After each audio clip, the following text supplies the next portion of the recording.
Sindhu's food സ്റ്റൈലിലേക്ക് എല്ലാവർക്കും സ്വാഗതം. ഇന്ന് നല്ലൊരു ഓംലെറ്റിൻ്റെ റെസിപ്പി ആയിട്ടാണ് വന്നിട്ടുള്ളത്. എപ്പോഴും ഒരേപോലെയുള്ള ഓംലെറ്റൊക്കെ ഉണ്ടാക്കി കഴിക്കുമ്പോൾ നമുക്കിങ്ങനെ ഒരു മടുപ്പ് വരില്ലേ. അപ്പോൾ ഇന്ന് ഞാനിവിടെ കുറച്ച് മസാല ഒക്കെ ചേർത്ത് തയ്യാറാക്കിയിട്ട് എടുത്തിട്ടുള്ള മസാല ഓംലെറ്റാണ് തയ്യാറാക്കിയിട്ട് എടുക്കുന്നത്. അപ്പോൾ ഇതെങ്ങനെയാണ് ഉണ്ടാക്കിയിട്ട് എടുക്കാമെന്ന് നോക്കാം.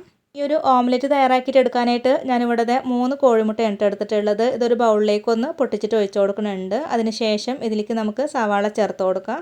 ചെറിയൊരു സവാളയാണ് ഞാനിതിലേക്ക് ചേർത്ത് കൊടുക്കുന്നത്. വളരെ കനം കുറച്ചിട്ട് വേണം കേട്ടോ കട്ട് ചെയ്തിട്ട് ചേർത്ത് കൊടുക്കാനായിട്ട്. ഇതിന് പകരമായിട്ട് ചെറിയുള്ളി ആണെങ്കിലും മതിയിട്ട് ഏതായാലും കുഴപ്പമൊന്നുമില്ല. കൂടെ തന്നെ ഞാനിവിടെ ഒരു തക്കാളി കൂടെ കട്ട് ചെയ്തിട്ട് ചേർത്ത് കൊടുക്കുന്നുണ്ട്. തക്കാളി ചെറിയ തക്കാളിയാണ് എടുത്തിട്ടുള്ളത്. വലുതാണെങ്കിൽ പകുതി മാത്രം ചേർത്ത് കൊടുത്താൽ മതി. ഇനി ഇതിലേക്ക് പച്ചമുളക് കട്ട് ചെയ്തിട്ടുള്ളതാണ് കേട്ടോ ചേർത്ത് കൊടുക്കുന്നത്. ഒരെണ്ണം മാത്രമാണ് എടുത്തിട്ടുള്ളത്. കൂടെ തന്നെ ഞാൻ ഒരു 1/4 ടീസ്പൂണൊക്കെ കുറവിൽ ഇഞ്ചി വെളുത്തുള്ളി പേസ്റ്റ് ഇട്ട് കൊടുക്കുന്നുണ്ട്. ഇത് ചേർത്ത് കൊടുത്തിട്ടുണ്ടെങ്കിൽ നല്ലൊരു മണമൊക്കെ ഉണ്ടാവും കേട്ടോ ഈ ഒരു ഓംലെറ്റിന്. വളരെ കുറച്ച് മാത്രം മതി.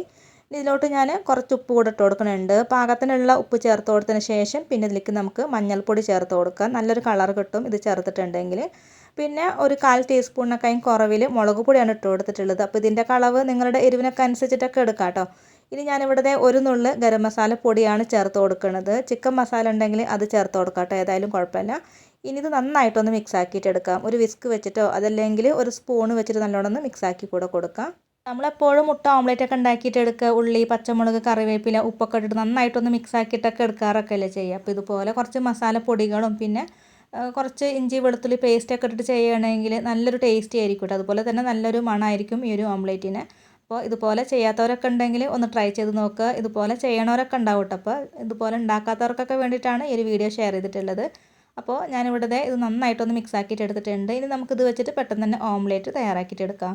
ഇനി ഒരു പാൻ അടുപ്പത്ത് വെച്ച് കൊടുത്ത ശേഷം ഇതിലേക്ക് കുറച്ച് വെളിച്ചെണ്ണ ഇട്ട് വെച്ച് കൊടുത്തിട്ടുള്ളത്. ഈ ഒരു വെളിച്ചെണ്ണ എല്ലാ ഭാഗത്തേക്കും ഒന്ന് ആക്കിയിട്ട് കൂടെ കൊടുക്കുന്നുണ്ട്. അതിന് ശേഷം ഇതിലേക്ക് നമ്മൾ റെഡിയാക്കി വെച്ചിട്ടുള്ള മുട്ടയുടെ മിക്സ് ഉണ്ടല്ലോ അതൊന്ന് ഒഴിച്ച് കൊടുക്കുക. അപ്പോൾ ഇതുപോലെ വേണം കേട്ടോ ഒന്ന് ഒഴിച്ച് കൊടുക്കാനായിട്ട്. ഒന്ന് പരത്തി ഒഴിച്ച് കൊടുക്കുകയാണെങ്കിൽ ഇതിലേക്ക് ഇട്ട് കൊടുത്തിട്ടുള്ള ആ ഒരു തക്കാളിയും സവാളൊക്കെ എല്ലാ ഭാഗത്തേക്കും ഒന്ന് ആയി കിട്ടും കേട്ടോ. പിന്നെ അവിടെ ഇടയ്ക്ക് ആയിട്ട് കട്ട പിടിച്ചിട്ടൊക്കെ കിടക്കുന്നുണ്ടെങ്കിൽ ഒരു സ്പൂൺ വെച്ചിട്ട് ഇതുപോലെ ഒന്ന് പരത്തിയിട്ട് കൂടെ കൊടുത്താൽ മതി. ഇതിലോട്ട് നമ്മൾ മുട്ടയുടെ മിക്സ് ഒഴിച്ച് കൊടുത്ത് കഴിഞ്ഞാൽ അടുപ്പ് മീഡിയം ഫ്ലെയിമിലേക്ക് വെച്ച് കൊടുത്തിട്ട് വേണം കേട്ടോ അത് വേവിച്ചെടുക്കാനായിട്ട്. എന്നിട്ട് ഒരു സൈഡൊക്കെ ഒന്ന് വെന്ത് വന്ന് കഴിഞ്ഞാൽ നമുക്കിതൊന്ന് മറിച്ചിട്ട് കൊടുക്കാം. ഇതിൻ്റെ ഒരു സൈഡൊക്കെ ഇപ്പോൾ അങ്ങനെ വെന്ത് വന്നിട്ടൊക്കെ ഉണ്ട് കേട്ടോ. നമുക്കിതുപോലൊക്കെ ഒന്ന് നോക്കിയാൽ മനസ്സിലാവും. എന്നിട്ട് ഇതൊന്ന് മറിച്ചിട്ട് കൊടുക്കുക. മറിച്ചിട്ട് കൊടുത്തതിന് ശേഷം ആ ഒരു സൈഡ് നല്ലോണമൊക്കെ ഒന്ന് വേവിച്ചെടുക്കാം. ഇനി ഈ ഒരു സൈഡും നല്ലോണം ഒന്ന് വെന്ത് കഴിഞ്ഞാൽ നമ്മുടെ വളരെ ടേസ്റ്റി ആയിട്ടുള്ള ഈ ഒരു മസാല ഓംലെറ്റ് ഇവിടെ റെഡി ആയി കഴിഞ്ഞു. അപ്പോൾ ഇതുപോലെ ട്രൈ ചെയ്യാത്തവരൊക്കെ ഉണ്ടെങ്കിൽ ഒന്ന് ട്രൈ ചെയ്ത് നോക്കുക. ഇന്നത്തെ വീഡിയോ എല്ലാവർക്കും ഇഷ്ടമായിട്ടുണ്ട് എന്ന് കരുതുന്നു. അപ്പോൾ എല്ലാവരും ഒന്ന് ലൈക്ക് ചെയ്യുക, ഷെയർ ചെയ്യുക, കമൻറ്റ് ചെയ്യുക. നമ്മുടെ ചാനൽ സബ്സ്ക്രൈബ് ചെയ്തിട്ടില്ലെങ്കിൽ ഒന്ന് സബ്സ്ക്രൈബ് ചെയ്യുക കേട്ടോ. അപ്പോൾ ഇനി അടുത്ത നല്ലൊരു റെസിപ്പി വീഡിയോയുമായിട്ട് വീണ്ടും കാണാം. താങ്ക്